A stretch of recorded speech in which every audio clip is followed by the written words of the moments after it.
मित्रांनो, आपण आपल्या वयाच्या 22 ते 35 ह्या वयाच्या दरम्यान जर तुम्ही अनेक चांगल्या मार्गावरून जर चालत राहिला असा तर खऱ्या अर्थानं जीवनाला सुखी समृद्धीचा मार्ग सापडतो.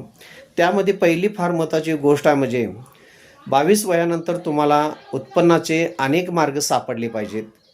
मग तुम्ही नोकरी करा किंवा अन्य व्यवसाय करा, पण उत्पन्नाचे अनेक मार्ग तुमच्याकडे अवेलेबल पाहिजेत किंवा उपलब्ध पाहिजेत. दुसरी फार महत्त्वाची गोष्ट आहे, येणारा पैसा तुमच्याकडे, त्या पैशाला तुम्ही कामाला लावलं पाहिजे. त्याचबरोबर गुंतवणूक व्यवस्थित केली पाहिजे आणि उत्पन्न जितकं आहे त्याच्यापेक्षा तुमचा खर्च कमी झाला पाहिजे.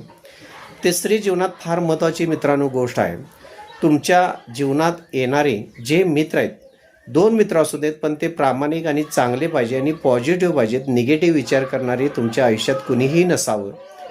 जास्तीत जास्त निगेटिव्ह लोकांना तुम्ही ह्या वयामध्ये बाजूला ठेवणं गरजेचं आहे.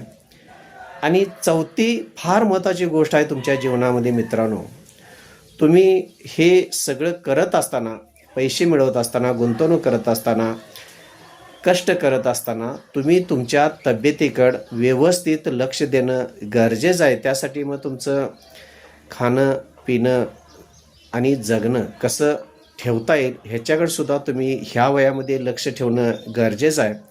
ह्यावरूनच मित्रांनो तुम्हाला तुमच्या आयुष्याचा फ्युचरचा मार्ग व्यवस्थित आणि चांगला सापडू शकेल. धन्यवाद.